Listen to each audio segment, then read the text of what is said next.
Si toi aussi tu ne sais pas dessiner, mais que tu as toujours voulu custom n'importe quoi avec ton personnage préféré, voici le tuto que tu dois absolument voir. Et aujourd'hui, pour vous illustrer cela, j'ai décidé de faire un Black Goku sur ma manette de PS4. Alors certains me diront que je mens lorsque je dis que je ne sais pas dessiner, puisque vous me connaissez sûrement pour l'un de ces customs, mais je vous assure qu'entre peindre une figurine et dessiner sur une feuille, c'est pas du tout la même chose. D'ailleurs, pense bien à t'abonner au passage pour ne manquer aucun de mes customs. Et c'est parti, je vous explique tout ça. Je démonte la manette, puis j'ai masqué les parties où je ne voulais pas de peinture. J'ai utilisé un vernis transparent. Cela permettra que votre peinture ne passe pas en dessous du scotch. Ne faites pas comme moi, prenez du scotch de masquage transparent. Ensuite, j'ai appliqué à l'aérographe un primer. Vous n'êtes pas obligé d'avoir un aérographe. Il existe des primers en spray vendus dans le commerce. Une fois que vous avez fait cela, et c'est là que le tutoriel va prendre tout son sens, vous allez prendre une image de votre personnage préféré sur internet, puis vous allez la redimensionner en fonction de votre objet. Bon, pour ça, je vous laisse vous débrouiller un peu. C'est très facile de le faire via Microsoft Word, mais ce qui est surtout important, c'est de retourner l'image avant l'impression. Une fois imprimée, vous découpez votre image selon les dimensions de votre objet, puis à l'aide d'un crayon gras, vous calquez tous les contours de votre image. Pensez à bien appuyer et repasser sur vos contours, et une fois cela fait, vous retournez votre papier calque et vous le disposez sur votre objet. Cette étape est très importante. Ensuite, vous venez repasser vos contours, ou vous gribouillez comme moi,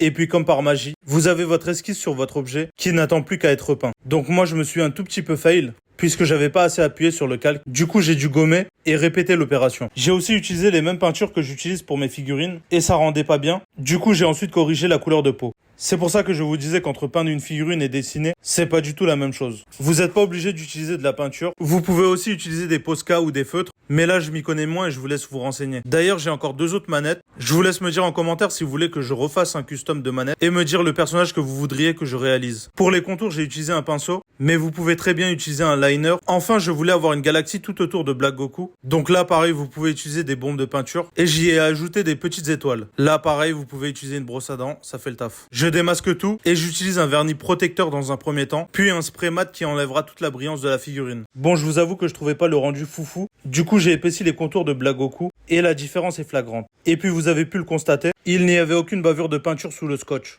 Ça, c'est dû au vernis transparent. Voilà, je vous laisse avec le rendu. Et aussi le rendu à la lumière noire, puisque j'ai utilisé des peintures fluorescentes. N'hésitez pas à me dire en commentaire ce que vous en pensez. Allez, ciao!